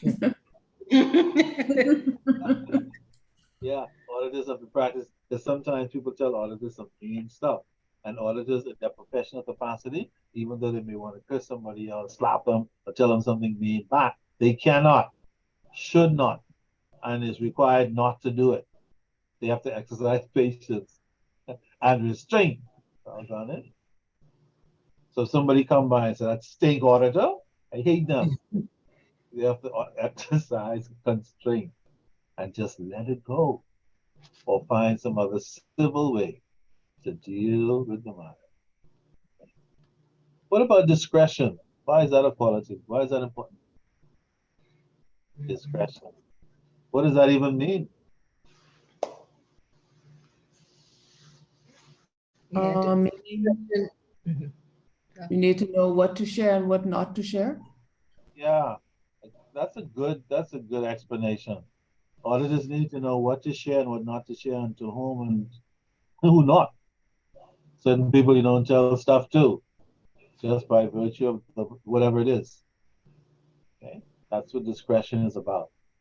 If something has to be done in private, do it privately. If confidentiality means to be maintained, do it, maintain it. And that includes when you're laying in bed with your spouse, you can't say, "Well, since you're my spouse, I can trust you with this person's personal information and financial information." And as an auditor, you cannot do that. If you have files home that represents work that you're auditing, and you have people in your house who can gain access to them, that is a problem. That is indiscretion. Because family members and friends who are visiting or living in your house, people are nosy. They start reading that stuff, and suddenly they have access to confidential information. Mhm. So even that kind of stuff that we may not recognize it as such is an indiscretion. That's a nice word to remember as well. All of the other ones are nice too, like especially integrity, good judgment, patience in turning the other cheek, and reliability in being trustworthy. Okay? All right. I think we have gone beyond and be above and beyond tonight. I don't know about you guys, but it appears that we touched some very important audit issues and even non-audit issues, only to show that everything ends up being a part of auditing in some form or another. Anyway, it seems. All right. Any other questions before we break? Fantastic. Please read modules 1 and then modules 2. The good thing for you guys, if you have a tough week this week, you still have the weekend on Saturday and Sunday. So if you fall behind during the week for some reason, on Saturday, do not change out of your pajamas until you've read all the modules. Or on Sunday, as soon as you come from church, if you go to church, read the 2 modules. Or better still, read one on Saturday, one on Sunday. That kind of stuff. Take advantage of that valuable time, so that when you roll in on Monday, you are ready to go and you are current. All right. You guys, please take care. You've been great. I shall see you next week, Monday, same time. Okay. All right. Further. Good night. All right. All right. Good night. Good night all.